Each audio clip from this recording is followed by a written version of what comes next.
विनोद जी, जो अभी शहजाद ने बात की क्रिटिकल आधुनिक टेक्नोलॉजी की, उसके अंदर उन्होंने जेट इंजन्स की बात की, वो जब प्रधानमंत्री यूएस में थे तब भी that was the talking point, वो सबसे बड़ा टॉकिंग पॉइंट था। और ये लाइव तस्वीरें, विनोद जी जब आप अपना व्यू पॉइंट रख रहे हैं तो वो लाइव तस्वीरें आ रही हैं जहां प्रधानमंत्री नरेंद्र मोदी, महामहिम राष्ट्रपति एक एक करके सारे स्टेट हेड्स का वेलकम कर रहे हैं for the official G20 dinner.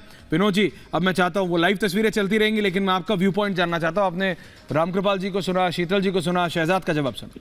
Vinod जी देखिए, मेरा व्यू पॉइंट जो है बहुत संतुलित है। मैं चीजों को निरंतरता में देखता हूं। मैं ये देखता हूं कि जो बीज लगाया जाता है उसके बाद फसल पकती है, तो सबकी भूमिका होती है। अभी अफ्रीकी देशों की बात हो रही थी, तो अफ्रीका निश्चित रूप से अफ्रीका बहुत ही गरीब और आर्थिक विषमता और आर्थिक संकट से गुजरने वाला समूह है। और अफ्रीका को लेकर भारत की दृष्टि हमेशा जो है एक दोस्ताना रही है। चाहे वो रंगभेद के खिलाफ भारत अफ्रीका, दक्षिण अफ्रीका के संघर्ष को नेल्सन मंडेला से लेकर रॉबर्ट मुगाबे और जूलियस नेरेरे जैसे जो अफ्रीकी देशों के राष्ट्राध्यक्ष थे, उनके भारत के साथ बहुत मधुर रिश्ते थे।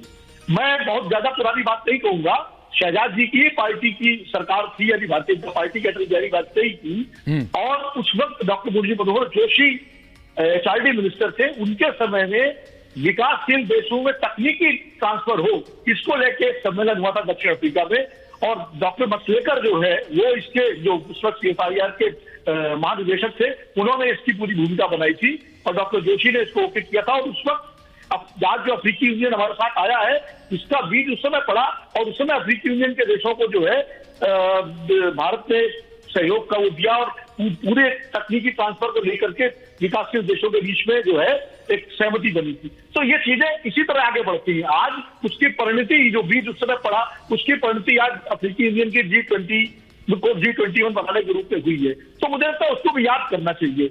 देखिए, आज जो G20 का जो आयोजन हुआ है, निश्चित रूप से मौजूदा सरकार, मौजूदा प्रधानमंत्री नरेंद्र मोदी, उनकी उपलब्धि है, लेकिन इसके पीछे जो पूरा पृष्ठभूमि है, अभी मनमोहन सिंह का जिक्र किया, मैं G20 के 2012 में गया था। वहां मैक्सिको में कन्वेंशन सेंटर में सारे राष्ट्राध्यक्ष अपने अपने वाहनों से उतर करके अकेले गए प्रोटोकॉल अफसर के साथ। सिर्फ 2 राष्ट्रों के राष्ट्राध्यक्ष को स्वागत करने मैक्सिको के राष्ट्रपति स्वयं आए थे कोर्स में। वो 2 राष्ट्राध्यक्ष थे, ली फंग जो तत्कालीन चीन के राष्ट्रपति थे उस समय, और डॉक्टर मनमोहन सिंह जो भारत के तत्कालीन प्रधानमंत्री थे।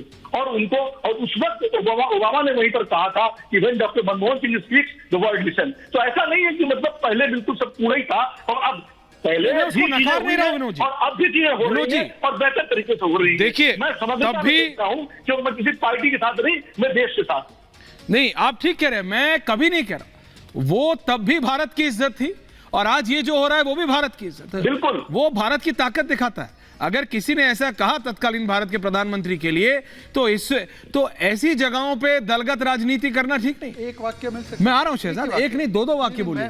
मैं विनोद जी की बात से संपूर्ण तरीके से इत्तेफाक रखता हूं। केवल ये सवाल पैदा होता है कि कुछ चीजों के जो बीज कांग्रेस लगा कर गई थी, जैसे GST का बीज लगा कर गई थी, 1 नेशन 1 इलेक्शन का बीज तो उन्हीं के समय लगा था, तो उन बीजों को स्वीकारने से मना जब करती है, there will be a better time to discuss that. ये बीज को स्वीकारना और चयनात्मक रूप से बीज को नकारना, ये नहीं होना चाहिए। सारे बीज स्वीकारने चाहिए। नहीं, उसका समय आएगा, लेकिन आज नहीं। पर ये जो दृश्य है रामकृपाल जी, ये दृश्य आप देख रहे हैं, नटराज की मूर्ति, ये जिस तरह से ये भारत मंडपम, मतलब ये अपने आप में ये, मतलब 1 मिनट के लिए अगर आप देखें, अगर नटराज की मूर्ति ना हो तो 1 मिनट के लिए लगे कि कौन सी जगह है।